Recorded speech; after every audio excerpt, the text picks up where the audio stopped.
Excellencies, Yagway, and greetings from the Republic of the Marshall Islands. Thank you, President Biden, for bringing us together. Our actions today have a direct bearing upon the future and security of my nation and for others in the Pacific and beyond. We are a low-lying atoll nation, barely a meter above sea level. For millennia, our people have navigated between our islands to build thriving communities and cultures. Today, we are navigating through the storm of climate change, determined to do our part to steer the world to safety. We know what a safe harbor looks like. The Marshall Islands, with heroes, fought for years to create consensus around a 1.5 degree Celsius temperature goal.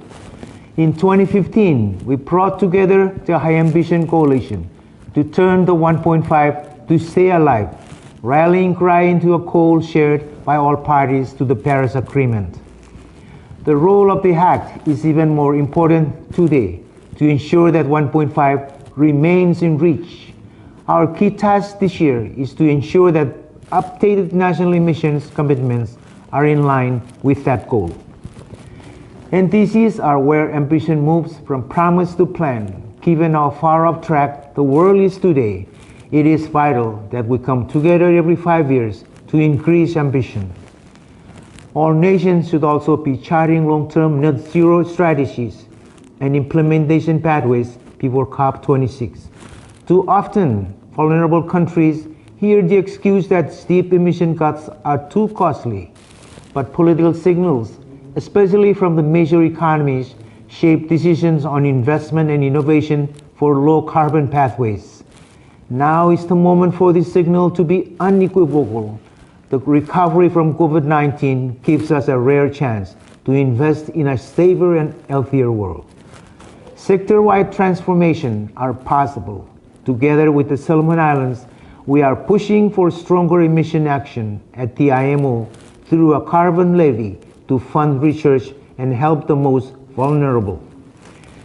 Leading from front lines, we were the first to strengthen our NDCs in 2018, and we have a 2050 net zero strategy paired with an electricity roadmap as our implementation pathway. We recently celebrated the success of the Micronesia Challenge and will be joining the local 2030 Islands Network.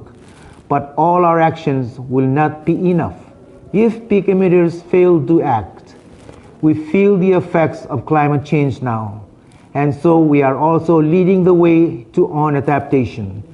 We deliver our adaptation communications in 2020 and are developing our national adaptation plan.